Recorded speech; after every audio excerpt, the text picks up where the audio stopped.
A new study shows that the number of new moms living with postpartum depression doubled over the last decade, according to Kaiser Permanente.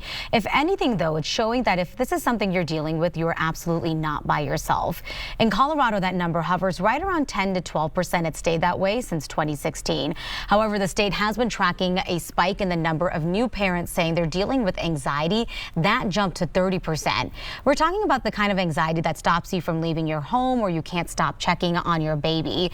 And while there are systems in place in Colorado to help new parents, it's easier to be outdoors, get active, which can help. We know that there's also a lot of new families here as well. So many people are living here, having moved after college or for a first job from Chicago or California or New York or wherever.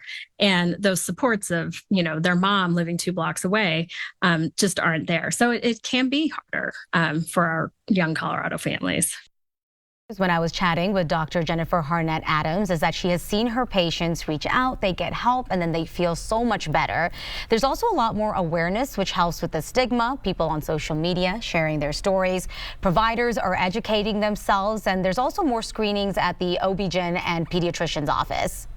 Non-birthing parents, adoptive parents, are all at risk for perinatal mood and anxiety disorders. We see that those rates are a little bit different. Nationally, we know that hits at about 1 in 10 of those parents and tends to spike more in the second half of baby's first year rather than immediately after birth.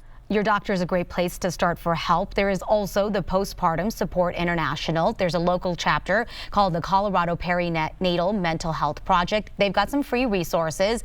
County health department's an option too. There's also the National Maternal Mental Health Hotline. You can text them anonymously right now in English and Spanish.